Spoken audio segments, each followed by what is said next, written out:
اعوذ باللہ من الشیطان الرجیم بسم اللہ الرحمن الرحیم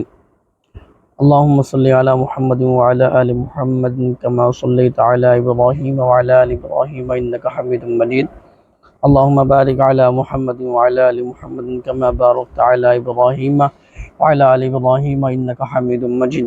السلام علیکم ورحمۃ اللہ وبرکاتہ۔ امید کرتا ہوں کہ تمام دوست احباب جہاں میں مقام پر گھر میں خیر و عافیت سے ہوں گے، اللہ تعالیٰ آپ کے رزق کے حلال میں برکت عطا فرمائے، جہاں بھی رہیں خوش رہیں آباد رہیں۔ آج انشاءاللہ عز و جل 17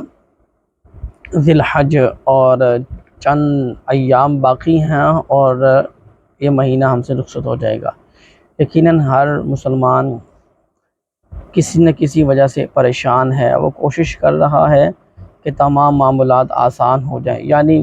میرے پاس اتنے پیسے ہو جائیں کہ میں نکاح کر سکوں، یعنی شادی کر سکوں، یا میرے پاس اتنی آمدن ہو جائے کہ میں اچھی طریقے سے سروائیو کر سکوں، یا میں اتنا سالوں میں ایک گول ہے گھر کا وہ میں بنا دوں، چیف کر لوں۔ اسی طریقے سے کسی کی خواہش ہوتی ہے کہ میں حج پہ جاؤں، عمرے پہ جاؤں، اور اسی طریقے سے میں فارن کنٹری جاؤں، میں جاب کروں، میں بزنس کروں، ہزار معاملات ہوتے ہیں۔ اسی طریقے سے عورتوں کی بہت سی خواہشات ہوتی ہیں، جیسے کہ میں کچھ اچھا پہنوں، زیورات پہنوں، اچھے کپڑے پہنوں، تو ان تمام معاملات کے لیے پیسے چاہیے ہیں۔ تو انشاءاللہ عز و جل جو آج آپ کو عمل بتاؤں گا، جو آپ نے تسبیح پڑھنی ہے، اور ایک بات یاد رکھیے گا کہ اللہ تعالیٰ نے خود ارشاد فرمایا ہے کہ اسماء الحسنہ، ان کو پڑھو، یعنی جو آپ کی نیڈ ہے، جو آپ کو چیز چاہیے، جو آپ کی جائز خواہشات ہیں، جو آپ چاہتے ہیں کہ مجھے یہ مل جائے، تو یہ اللہ تعالیٰ نے ارشاد فرمایا ہے کہ تم ان میں سے مختلف ناموں کے ذریعے مجھے پکارو، اور اپنی جو آپ چاہتے ہو کہ مجھے یہ مل جائے، اس کی دل میں نیت کر لو اور پڑھنا شروع کر دو، اور مجھ پہ بھروسہ مضبوط رکھو، انشاءاللہ تعالیٰ میں تمہیں عطا فرما دوں گا۔ تو سب سے پہلی بات تو ہے بھروسے کی، یقین کامل کی۔ تو انشاءاللہ عز و جل اس کے ساتھ ساتھ پھر یہ ہے کہ آپ نے اس کو پڑھنے کے بعد دعا کرنی ہے، اور کہیں مایوس نہیں ہونا، مایوسی گناہ ہے۔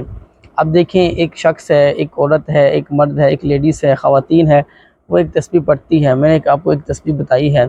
اسماء الحسنہ کی، آپ نے وہ اس مقصد کے لیے، جس مقصد کے لیے میں نے آپ کو بتایا، آپ نے اس مقصد کے لیے اس تسبیح کو پڑھ لیا ہے۔ اب آپ دیکھتے ہیں کہ جی میں نے تسبیح پڑھ لی ہے اور میں مسلسل وظائف کر رہی ہوں یا کر رہا ہوں، یعنی کچھ ہل جل نہیں ہو رہی، اور یقیناً ہم مسلمان ہیں، خطا کار ہیں، انسان ہیں، کہیں نہ کہیں ہم سے خطائیں ہو جاتی ہیں۔